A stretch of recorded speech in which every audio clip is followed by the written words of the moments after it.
आप सबको जय मसीह की। परमेश्वर का धन्यवाद हो। ये सुंदर समय उसने हमें दिया है, उसकी दया, उसकी करुणा, उसके अनुग्रह के द्वारा। आज हम लोग प्रार्थना क्या है, इस विषय पर हम लोग अपनी इस वीडियो को शुरू करने वाले हैं। हम लोग सीखने वाले हैं इस वीडियो के माध्यम से कि प्रार्थना क्या है। प्रार्थना प्रार्थना जो है परमेश्वर से जीवन में उनका मार्गदर्शन और सहायता प्राप्त करने का एक तरीका है। जब हम लोग परमेश्वर से प्रार्थना करते हैं, या तो हम परमेश्वर से उनका मार्गदर्शन चाहते हैं, और या हम लोगों को किसी सहायता की आवश्यकता है, इसलिए हम लोग परमेश्वर से प्रार्थना करते हैं। जैसा कि आप बैकग्राउंड में देख सकते हैं, एक लाइट हाउस की पिक्चर यहाँ पर दर्शाई गई है, दिखाई गई है। और लाइट हाउस जो है समुद्र के अंदर जो किनारा होता है, उस पर लाइट हाउस को बनाया जाता है, ताकि जो समुद्री जहाज हैं या जो नाव हैं, वो आंधी तूफान के समय में अगर वो समुद्र में फंस गए या रात के अंधेरे में वो फंस गए, तो लाइट हाउस उनको क्या करता है, उनको रास्ता दिखाता है और उनको सही मार्ग दिखाता है, ताकि कोई समुद्री जहाज रास्ते में तूफान के कारण भटक ना जाए। इसी तरीके से प्रार्थना भी हम लोगों के जीवन में हम लोगों को सही राह दिखाती है, सही रास्ता दिखाती है। और एक इंग्लैंड की पहली महिला प्रधानमंत्री हुई, और उन्होंने इस तरीके से उनकी ये प्रार्थना थी, जिनका नाम था मार्गरेट थ्रैचर। और उनकी ये प्रार्थना थी, परमेश्वर मुझे हमेशा सही राह दिखाना। तो सही राह हम लोगों को मिले, सही राह हम लोगों को परमेश्वर दिखाए, उसके लिए हमें क्या करना जरूरी है, उसके लिए प्रार्थना बहुत जरूरी है।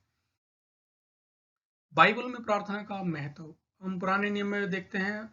पुराने नियम में प्रार्थना का उल्लेख परमेश्वर के लोगों के साथ बातचीत करने में, उनकी सहायता और मार्गदर्शन मांगने के का एक तरीका है, जैसा हमने पहले की स्लाइड में भी देखा। और नया नियम में यीशु मसीह स्वयं प्रार्थना करते थे और अपने शिष्यों को प्रार्थना करना सिखाते थे। नया नियम में प्रार्थना के बारे में या प्रार्थना शब्द के बारे में 250 से अधिक बार उस शब्द का उल्लेख किया गया है। अलग अलग जो वर्जन है, उन वर्जन के अंदर ये नंबर कम या ज्यादा हो सकता है, लेकिन तकरीबन 250 के आसपास जो है प्रार्थना शब्द का नया नियम की पुस्तक के अंदर उपयोग किया गया है। प्रार्थना में चमत्कार लाने और जीवन को बदलने की शक्ति या सामर्थ्य होती है। यह विश्वासियों के लिए परमेश्वर से जुड़ने और उनके प्रेम और परमेश्वर की उपस्थिति को अनुभव करने का एक तरीका है। और हम लोग जानते हैं, जब कोई पेशेंट हॉस्पिटल में एडमिट होता है, तो कई बार डॉक्टर भी इस बात को बोलते हैं, मेडिकल साइंस भी इस बात को बोलता है, जहां दवा काम नहीं कर रही, वहां दुआ काम कर सकती है। और सभी धर्मों के लोग, सभी जाति, सभी मजहब के लोग प्रार्थना की शक्ति या दुआ की शक्ति में विश्वास करते हैं।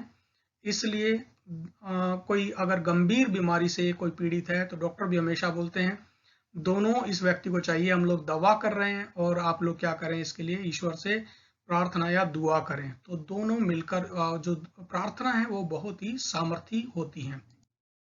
प्रभु की प्रार्थना लूका 11 अध्याय 1 से 4 वचन और मत्ती 6 अध्याय के अंदर भी इस जो प्रभु की प्रार्थना है, इसको बताया गया है। यहाँ पर इस तरीके से लिखा है, फिर वह किसी जगह प्रार्थना कर रहा था। यीशु मसीह किसी जगह प्रार्थना कर रहा था, और जब वह प्रार्थना कर चुका, तो उसके चेलों में से एक ने उससे कहा, हे प्रभु, जैसे यूहन्ना यानी यूहन्ना बपतिस्मा देने वाला यूहन्ना बपतिस्मा देने वाले ने अपने चेलों को प्रार्थना करना सिखलाया, वैसे ही हमें भी तू सिखा दे।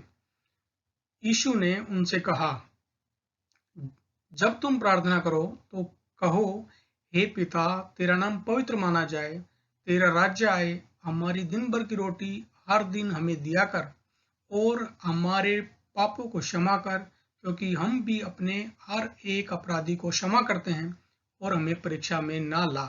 ये एक प्रार्थना का जो मॉड्यूल है, प्रार्थना का एक तरीका है, प्रभु यीशु मसीह ने अपने चेलों को सिखाया। पहली सदी में जब यीशु मसीह दुनिया में थे, अपने चेलों को सिखाया। इसको हम लोग और विस्तार से आगे की स्लाइड में देखेंगे, सीखेंगे ये प्रभु की प्रार्थना कितनी सामर्थी प्रार्थना है और हमारे लिए प्रार्थना महत्व क्या है।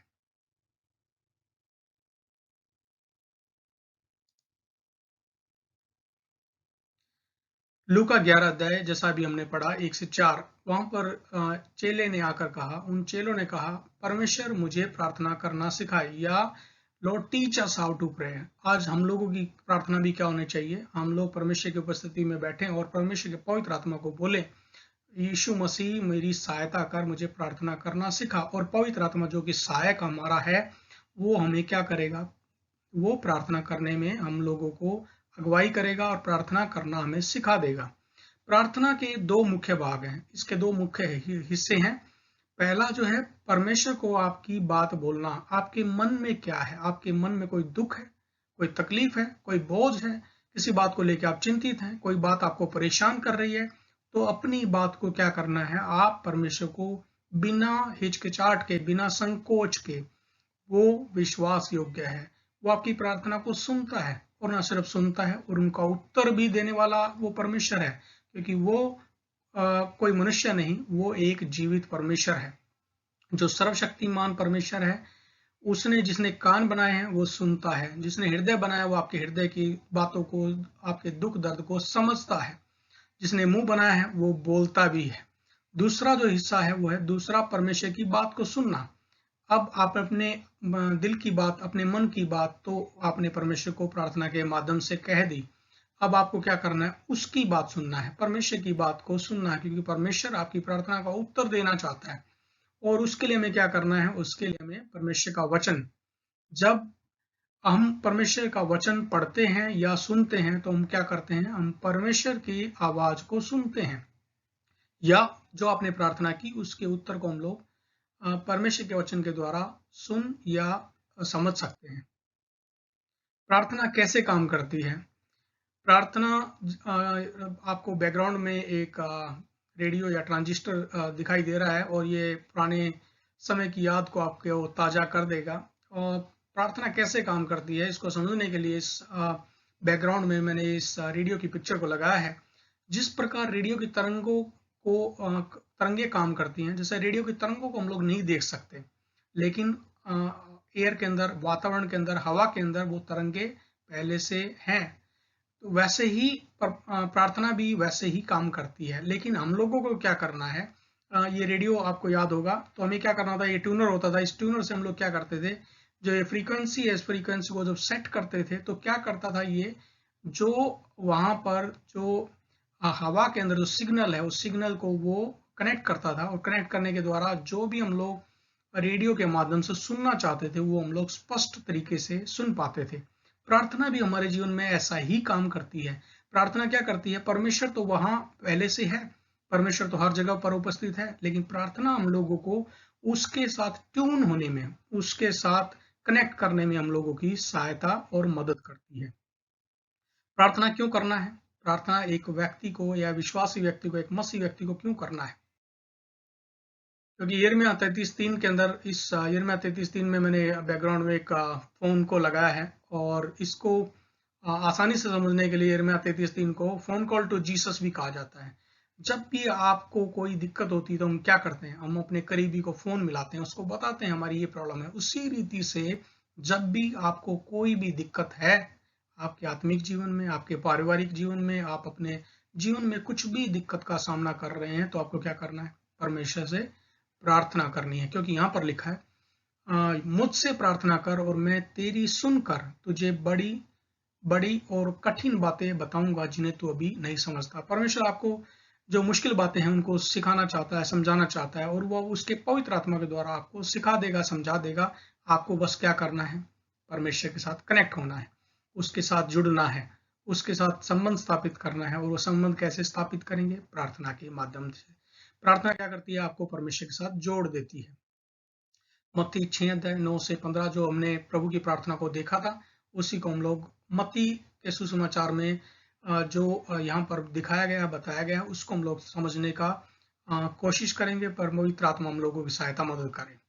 सो तुम इस रीति से प्रार्थना किया करो। यीशु मसीह अपने चेलों को प्रार्थना करना सिखा रहे हैं कि तुम्हें क्या करना है? इस तरीके से प्रार्थना किया करो, हे हमारे पिता, तू जो स्वर्ग में है, तेरा नाम पवित्र माना जाए।